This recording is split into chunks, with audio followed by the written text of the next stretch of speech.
Para aquellos que quieren mejorar su vida devocional, para los que necesitan ayuda espiritual, para todos los que desean un contacto diario con Dios, presentamos Radio Amanecer en Estudio, un alimento espiritual para tu alma.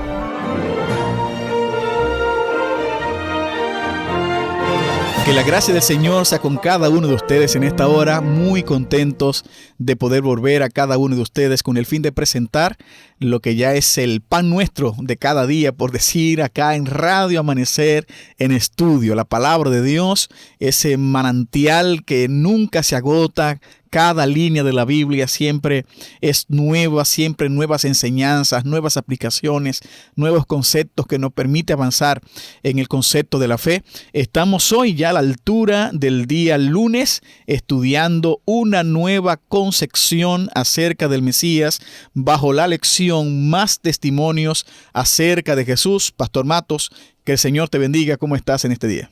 Gracias, pastor. Estamos avanzando por la gracia de Dios.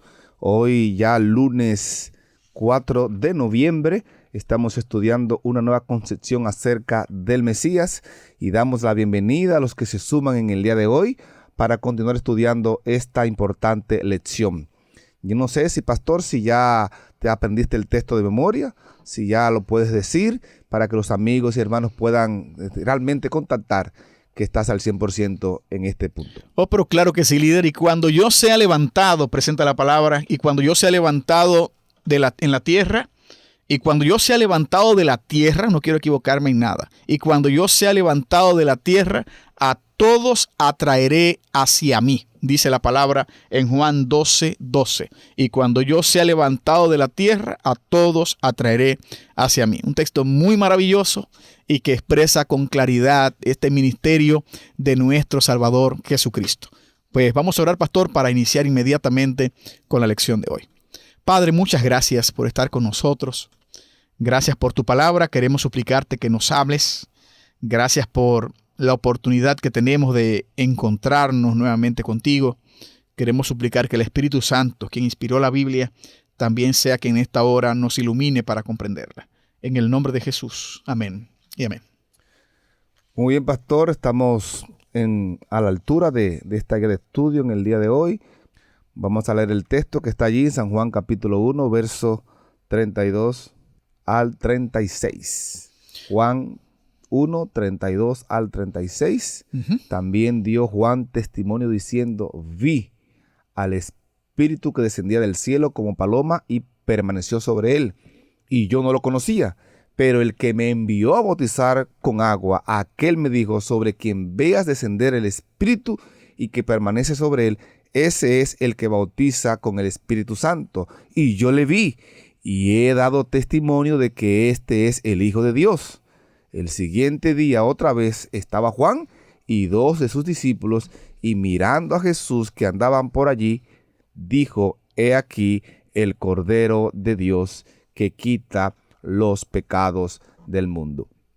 Las profecías del Antiguo Testamento nos hablaban de ese Mesías que habría de venir, pero había una mala concepción o una concepción equivocada de ese Mesías, porque ellos esperaban a alguien que los iba a librar del yugo romano.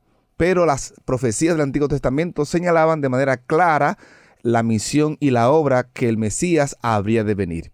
Cuando en Génesis se nos presenta, por ejemplo, que 49, que un cetro de Judá estaría allí, está hablando de ese reinado que Jesús iba a establecer, no como sobre la nación, no sobre los opresores, sino sobre los corazones del pueblo de Israel. Balaán también habló de una estrella que saldría de Jacob, está profetizado también allí. Miqueas también habló: mas tú, Belén, tú que eres la más pequeña entre las naciones, de ti saldrá el Salvador del mundo.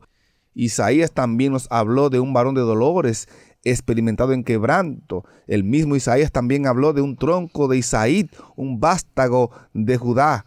De manera que estos señalamientos del Antiguo Testamento hablaban de manera clara del Mesías que habría de venir a salvar al mundo. Desde el mismo Génesis, cuando nuestros primeros padres recibieron la noticia de que un descendiente suyo era que vendría a salvar. Por ejemplo, Génesis 3:15 dijo: enemistad pondré entre ti y la mujer. Adán y Eva pensaron que ese hijo que habría de nacer sería el que cumpliría esa profecía. Cuando en Génesis capítulo 12, Dios le dijo a Abraham: de tu descendencia será bendita todas las familias de la tierra. Era algo que estaba todavía en el futuro. Cuando Moisés, en el capítulo 18 de Deuteronomio, profeta como tú se levantará, faltaban más de 1000 años para ello. Cuando Isaías dijo: será llamado admirable su nombre, consejero, Padre eterno, príncipe de paz, faltaban 700 años. Cuando Daniel, capítulo 9, habla de 70 semanas que estarían determinadas sobre tu pueblo y sobre tu santa ciudad, para acabar la prevaricación y poner fin al pecado y ungir al santo de los santos. Y sepas pues y entiende que hasta la salida de la orden para restaurar Jerusalén, hasta el Mesías, habrían 7 semanas, 70 semanas, faltaban más de 400 años. De manera que todas estas profecías hablan de un Mesías, de la misión, de la obra que éste vendría a realizar. Ahora bien, cuando Juan ve a Jesús, cuando está en el Jordán bautizando y ve a Jesús, Juan señala y dice, como el texto que acabamos de leer, Juan dice: he aquí el Cordero de Dios que quita los pecados del mundo. Juan entendía claramente que ese sobre quien se le había señalado, sobre él, quien él viera descender el Espíritu Santo en forma de paloma, ese sería. Juan estaba claro que ahora estaba frente a aquel de quien habían profetizado los antiguos y que éste tenía una misión clara que vendría de cumplir como Mesías, reinando en los corazones de su pueblo. El principio de un Mesías libertador del poderío romano era el concepto más arraigado en la cultura de Israel. Usted lo va a notar en todo el Nuevo Testamento. Todos, a excepción de muy pocos, comprendieron el papel de Jesucristo como un cordero que venía a dar su vida. Esto está muy enraizado, pastor, en la concepción judía, en la concepción de Israel en los tiempos de Jesús. Y yo entiendo en cierta forma la razón de esto. Estamos hablando que esta gente estaba bajo el poder de Roma. Roma, en la profecía, en esa visión de Nabucodonosor, en el capítulo 2, por ejemplo, de Daniel, en el capítulo 7, usted se va a encontrar que está representado por el hierro. Estamos hablando de un imperio de hierro. Estamos hablando de un imperio extremadamente cruel. Si bien es cierto que Israel ya había pasado por otros imperios que le habían dominado, sin lugar a duda, estar bajo el poderío de Roma, bajo el látigo de Roma, no era nada sencillo. Ellos añoraban un libertador que viniera y les quitara el yugo romano de encima.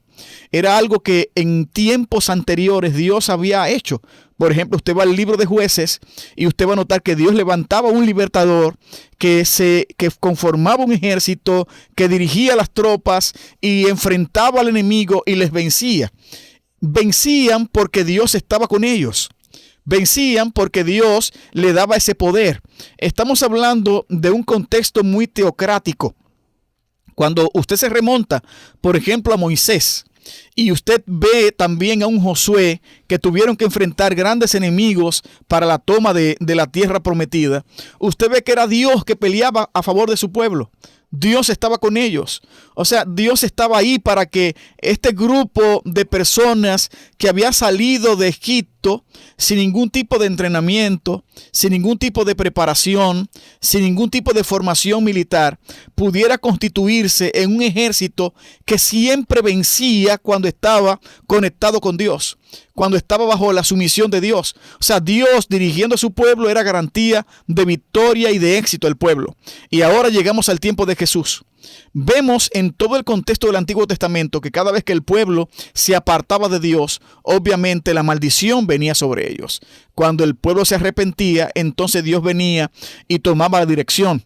Durante el período intertestamentario, este concepto se arraiga aún más en la cultura judía. Esperar a un libertador que vendría. Esperar a un Mesías que vendría a comandar las tropas, a dar dirección a las tropas. El que vendría, ese Mesías esperado, era un guerrero. El Mesías esperado no solamente jugaba un rol espiritual, era un guerrero que vendría a dirigir a su pueblo nuevamente para dar libertad. Eso usted lo nota, por ejemplo, en la multiplicación de los panes y los peces, que veremos más adelante. Esa concepción de un libertador que ahora es capaz de multiplicar el pan, que es capaz de agarrar a una persona enferma y sanarlo, a un ciego y devolverle la vista, era lo que estaban esperando. Era simplemente que Jesús agarrara ahora y dijera, vamos a pelear contra Roma. Yo estoy dispuesto a comandarles. Y si eso pasaba, se iba a armar un tremendo problema militar en Israel, una tremenda pugna, una tremenda... conflicto bélico. Un conflicto bélico, correcto, pastor. O sea, algo iba a pasar allí. Pero no era la concepción. Ahora vemos a un Juan el Bautista en los textos que se leyeron en el capítulo 1, que Juan ve en Jesucristo no el Mesías que los demás están esperando. ¿Por qué Juan tiene una visión distinta a la visión de todo el mundo? Y voy a ser totalista, de todo el mundo. Porque reitero, aun cuando Cristo resucita de los muertos en Hechos capítulo 1, los discípulos aún esperaban que Jesús restituyera el reino. Y se lo preguntan, ¿vas a restituir el reino en este tiempo? O sea, aún esperaban eso. 3 años y medio Jesucristo hablando con ellos y no llegaron a comprender del todo lo que Cristo vino a hacer. Pero usted ve a un Juan que claramente cuando ve a Jesús que viene dice, he aquí el Cordero de Dios que quita el pecado del mundo. Interesante. Ese concepto de Cristo como el Cordero de Dios.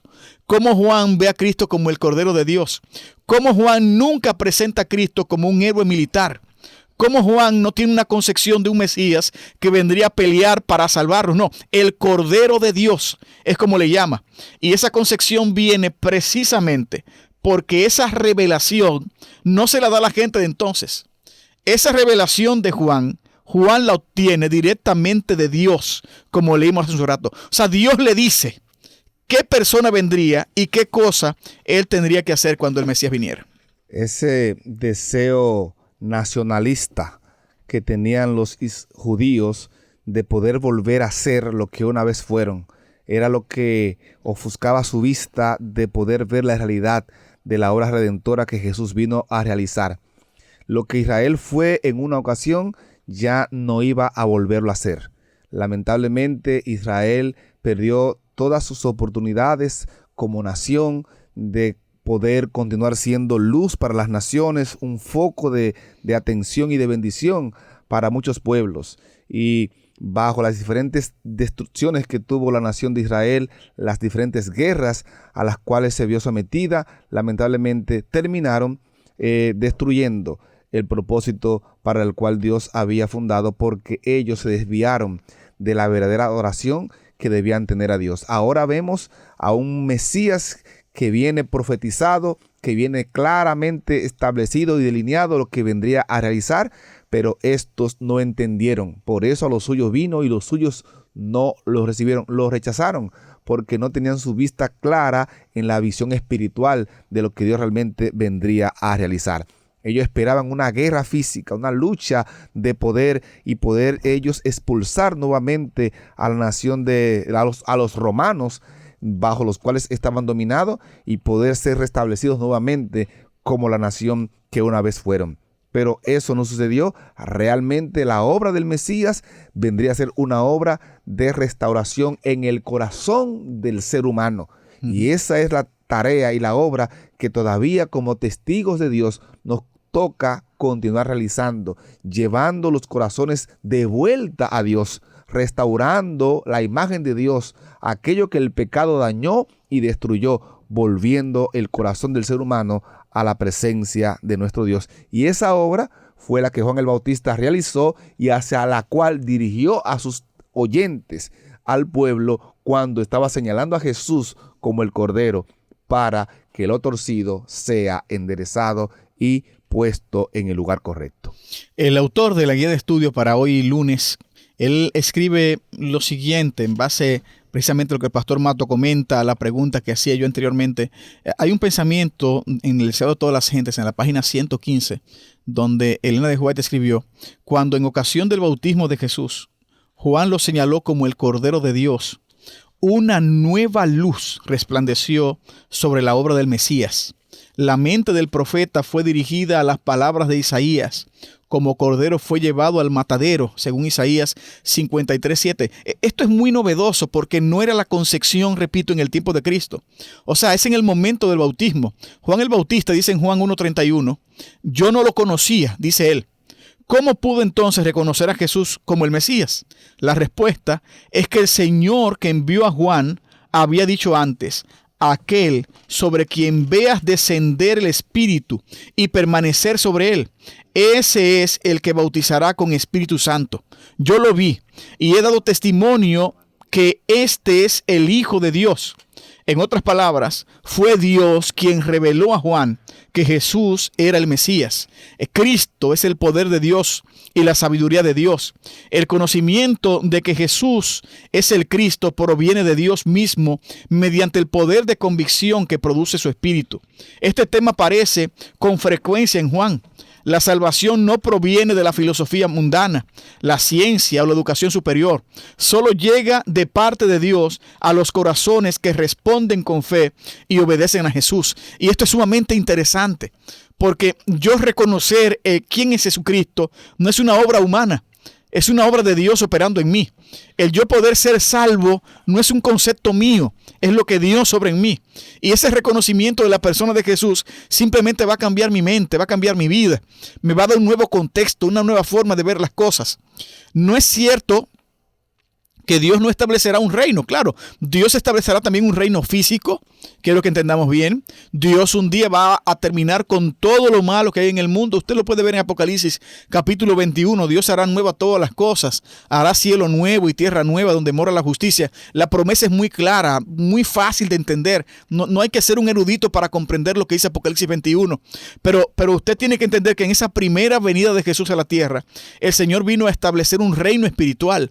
Vino a enseñarnos cómo somos salvados. Vino a dar su vida por nosotros como un cordero, como presenta Isaías 53. Ese texto de Isaías 53 siempre estuvo ahí en el Antiguo Testamento.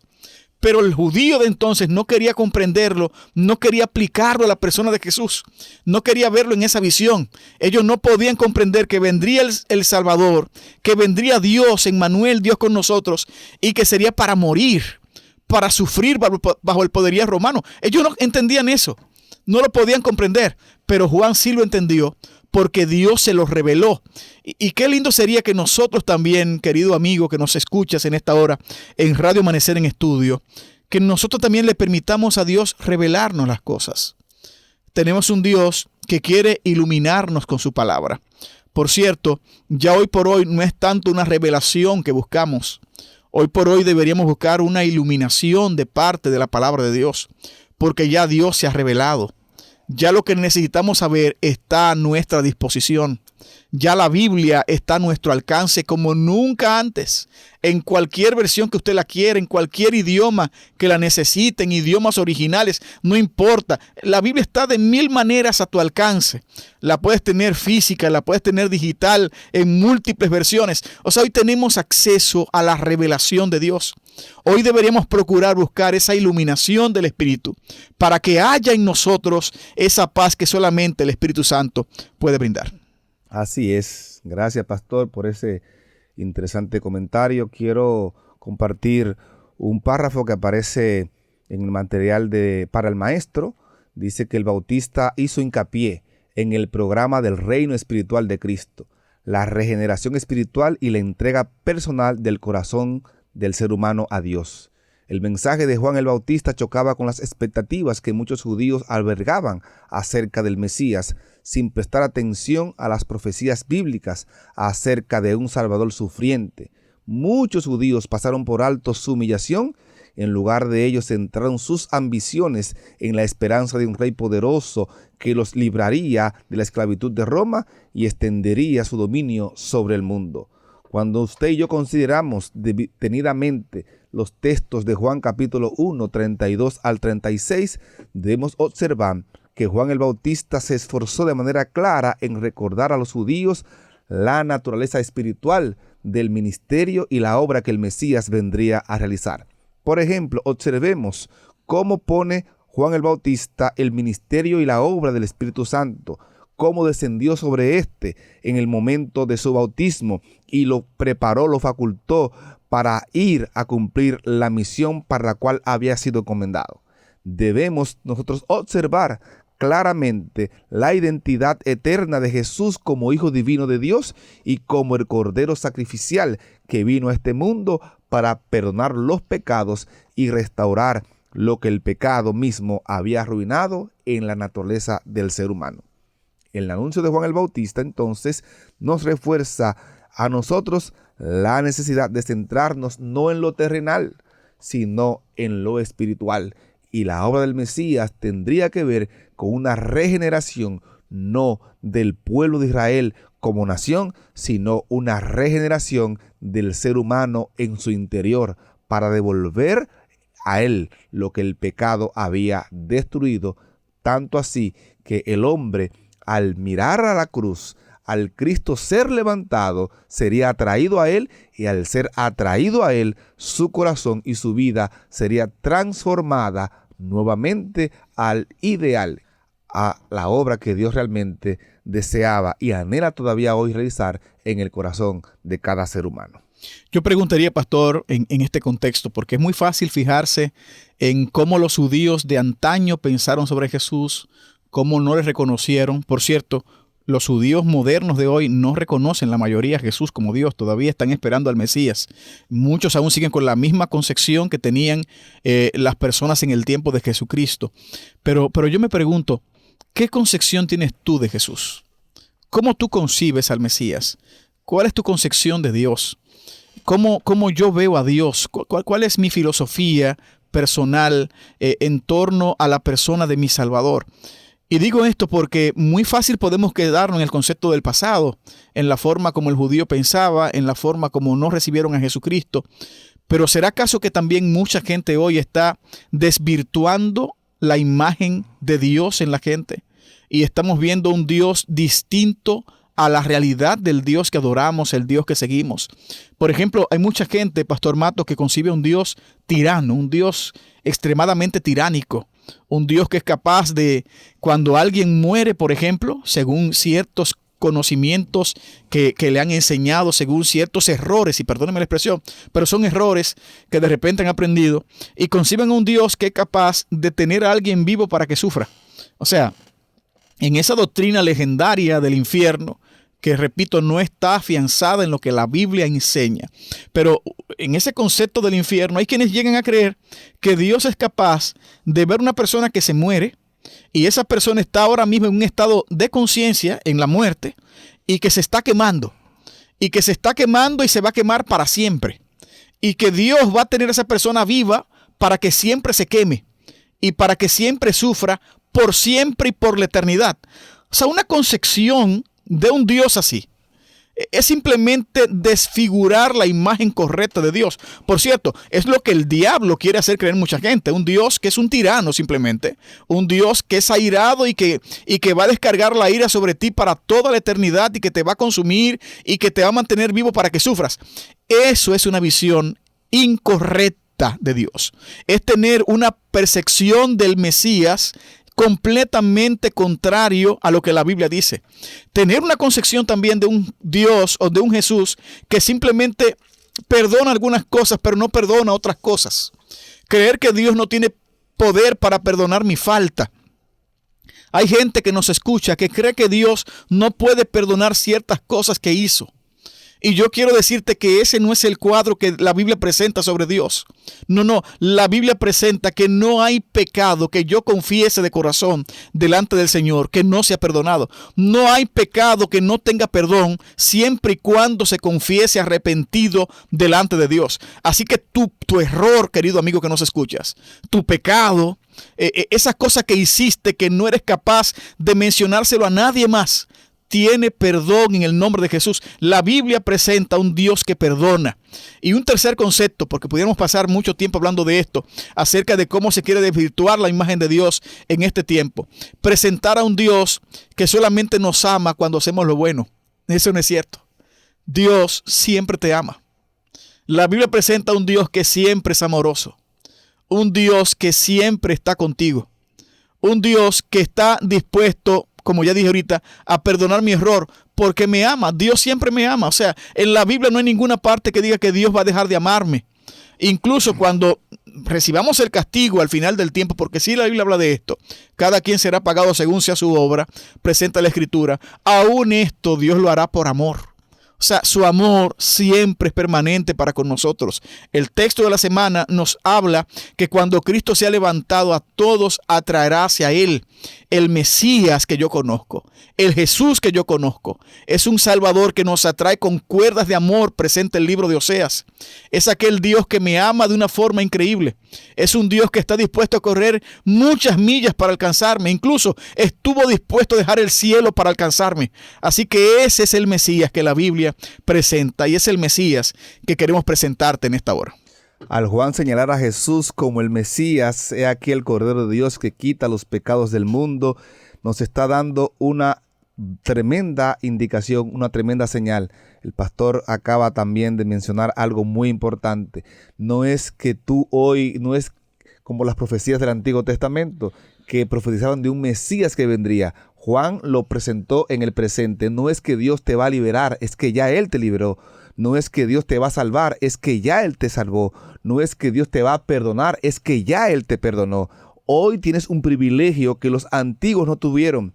Hoy la promesa no es una promesa. Esa promesa, más que promesa, es una realidad, porque es algo de lo cual puedes apropiarte hoy y recibir el perdón, la restauración, el lavamiento de tus pecados y ser la nueva criatura que Dios quiere y espera que cada uno de nosotros seamos. Esa es la concepción clara del Mesías que queremos dejar en tu mente y en tu corazón en esta hora, y por ello te invitamos a orar en este momento. Padre, gracias por tu palabra y gracias porque nos invitas, nos llamas a ser parte de tu iglesia, a tener una concepción clara de quién tú eres y la obra que viniste a realizar. Permítenos, oh Dios, abrirte nuestros corazones y dejar que la obra completa sea hecha en cada uno de nosotros. Gracias por escucharnos. Oramos agradecidos en el nombre de Jesús. Amén. Amén. Amén. Para aquellos que quieren mejorar su vida devocional, para los que necesitan ayuda espiritual, para todos los que desean un contacto diario con Dios, hemos presentado Radio Amanecer en Estudio, un alimento espiritual para tu alma.